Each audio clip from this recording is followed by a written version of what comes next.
In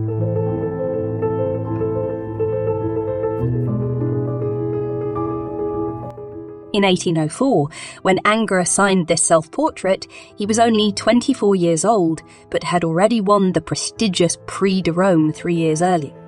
As a young prodigy, he juxtaposes different pictorial styles with perfect mastery. The boldness of the beautiful drape formed by the folds of the shirt whose brushstrokes left visible are broad and rapid. These contrast with the meticulousness and precision of the brushstrokes he uses to describe this intense gaze that stares at us with authority. Théophile Gautier wrote about this painting, "A soul spies on you through the hole in their dark eyes." Exhibited at the Salon of 1806, the work unleashed the critics. The artist, who was in Rome, could not defend himself and was so bitter that he reworked his painting for 45 years. The face is always the same, as is the right hand, which holds a piece of pure white chalk, sharpened and pointed towards the frame that faces it. It symbolizes drawing. The rest of the composition, however, has been altered several times and no longer looks the same. If we look at the collar of the shirt, we can see that it has been turned up to further conceal the neck. Infrared reflectography confirms this and helps us to understand the evolution of the painting. The elegant carrick, a kind of frock coat, replaces a pre-existing coat whose contours can be guessed, while the left arm, which was outstretched, has been brought towards the torso.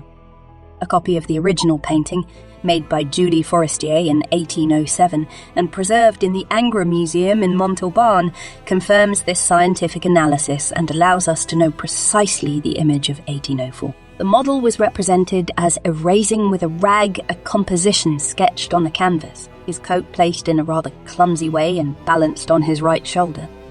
The ring that shines on his middle finger has moved, but remains present on both compositions, alternately a secret token of his commitment to his fiancée Julie Forestier, then a symbol of his fidelity to his wife Madeleine, despite the death that has just separated them.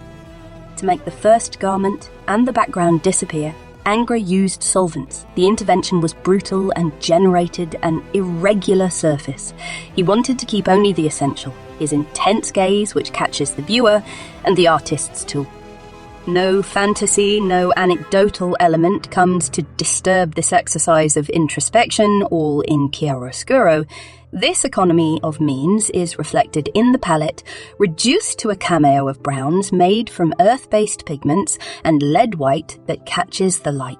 Ingres will present this final version at the Universal Exhibition of 1855 to wash away the affront suffered nearly 50 years earlier. He was 75 years old at the time. This time, success was finally at hand.